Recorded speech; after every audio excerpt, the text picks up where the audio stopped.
यूं तो अच्छे और बुरे की समझ हम में से हर किसी के दिमाग में होती है।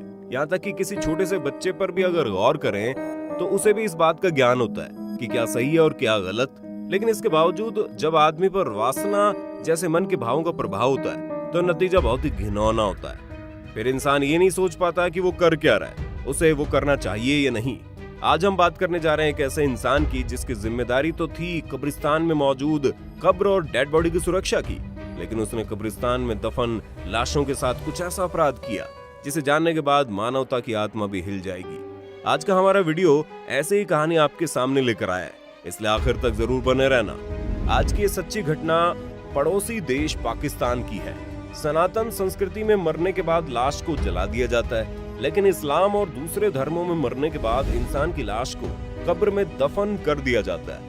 इनके बाद इन कब्रों की देखरेख और सुरक्षा के लिए कर्मचारी तैनात किए जाते हैं। कब्रिस्तान में मौजूद कर्मचारी ये सारे काम करते हैं, लेकिन इसके बावजूद इस तरह की घटनाएं खबरों की सुर्खियां बनती है कि कभी किसी ने कब्रिस्तान में मौजूद कब्र के साथ छेड़छाड़ की है। कब्रिस्तान में मौजूद कब्र के साथ छेड़छाड़ की घटनाएं हमारे भी देश के अलग अलग जगहों से आती रही है। हमारे देश में भी दिल्ली, नोएडा, मध्य प्रदेश, महाराष्ट्र में मौजूद कब्रिस्तान में भी इस तरह की घटनाएं सामने आई, जिसमें न केवल कब्र के साथ छेड़छाड़ की गई बल्कि कई बार कब्र के भीतर मौजूद लाश ही गायब हो गई। जब भी इन मामलों की जांच हुई तो इस तरह की घटनाओं के पीछे कभी कोई पुख्ता जानकारी निकलकर सामने नहीं आई, लेकिन फिर भी पुलिस और सोर्स से प्राप्त जानकारी के अनुसार कुछ माफिया कब्रिस्तान से इन लाशों को निकालकर उनका सौदा करते हैं। कुछ मेडिकल यूनिवर्सिटी अपने एक्सपेरिमेंट के लिए इस तरह की लाशों को इस्तेमाल करती है। इस तरह की घटनाओं से वो लोग काफी परेशान होते हैं और कई बार ऐसा भी होता है कि कुत्ता या कोई दूसरा जानवर कब्र के साथ छेड़छाड़ कर देता है।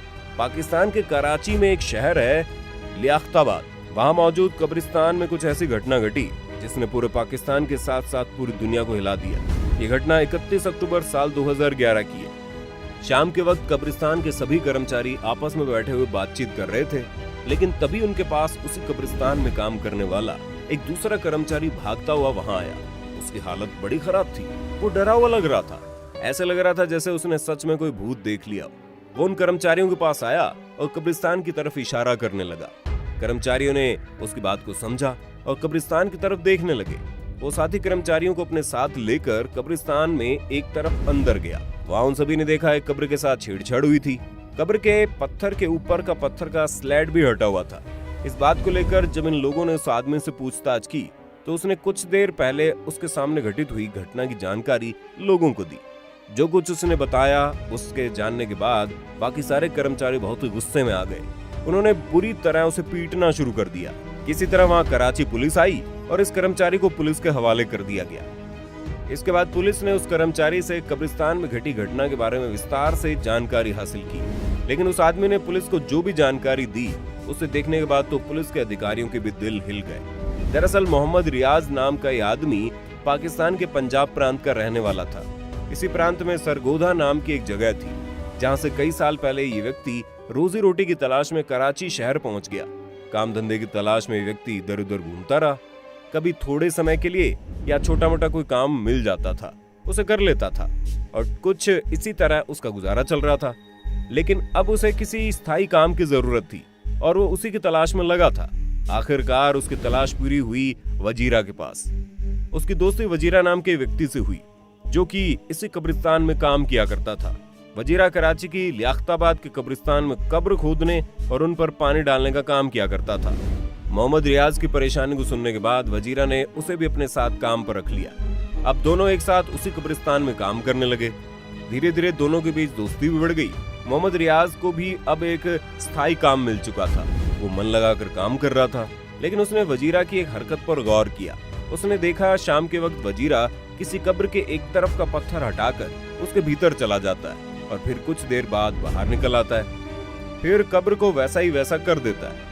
पहले तो उसे बड़ी हैरानी हुई, फिर वो हमेशा ही वजीरा को ऐसा करते हुए देखने लगा, मगर वजीरा से उसकी पूछने की हिम्मत नहीं हुई। आखिरकार एक दिन उसने अपने दोस्त वजीरा से पूछ ही लिया कि आखिर वो उस कब्र में जाकर करता क्या है। वजीरा ने उसे बताया वो केवल उन महिलाओं की कब्र के साथ छेड़छाड़ किया करता है जो ताजी और कुछ देर पहले ही दफनाई गई हों। वो भी तब जब असर की नमाज का वक्त होता है। जब भी कब्रिस्तान में किसी लड़की या औरत की डेड बॉडी आती है तो वो उस पर नजर गड़ाए रखता है और मौके का इंतजार करता है। जैसे ही परिवार वाले किसी महिला की लाश को कब्र में दफनाकर कब्र को बंद करके चले जाते हैं और शाम के वक्त कब्रिस्तान में जब अंधेरा छा जाता है और सारे कर्मचारी वहां से चले जाते थे, तब अकेले में वजीरा उस कब्र में चला जाता था। वो कुछ देर पहले ही दफनाई गई महिलाओं की लाश के साथ अपनी हवस मिटाया करता था। इस्लाम धर्म में मुसलमानों को 5 वक्त की नमाज पढ़ने का आदेश दिया गया है। इनमें से शाम की नमाज को असर की नमाज कहते हैं। इस नमाज को पढ़ने का वक्त शाम 4 से 5 बजे बताया गया है। इसके बाद अंधेरा होना शुरू हो जाता है और किसी के द्वारा देखे जाने का खतरा नहीं होता, इसलिए वो इस काम को ज्यादातर इसी समय में किया करता था। वजीरा ने रियाज को भी अपने साथ इस गुनाह के काम में शामिल कर लिया। अब दोनों उन महिलाओं की लाशों पर नजर रखते थे जो शाम के वक्त आती थी और असर की नमाज के वक्त उनके घर वाले उसे दफनाकर चले जाते थे। इसके बाद वो लोग उस महिला के कब्र के ऊपर का पत्थर हटाकर बारी बारी से अंदर जाते और अपनी अपनी हवस शांत कर लेते। सोचिए कितना गंदा घिनौना काम था। एक महिला अपनी जिंदगी में जीते जी बड़े दुख झेलती है। सुख दुख से लेकर इसके जीवन की गाड़ी जब मौत के पड़ाव पर आकर रुकती है तो उसके बाद भी वो इस दुनिया को छोड़कर चली जाती है, लेकिन उसकी लाश को उसके परिवार वाले कब्रिस्तान में ससम्मान दफना कर चले जाते हैं और इस बात का भी ख्याल रखते हैं कि कब्र में मौजूद लाश को कोई तकलीफ न हो। दरअसल इस्लाम धर्म की रिवाज के मुताबिक पुरुष और महिलाओं की लाश को कब्र में दफनाने के बाद महिला की कब्र के ऊपर एक अलग से चादर ढक दी जाती है। उस चादर को देखकर ये लोग इस बात की पहचान कर लेते हैं कि ये कब्र किसी महिला की है।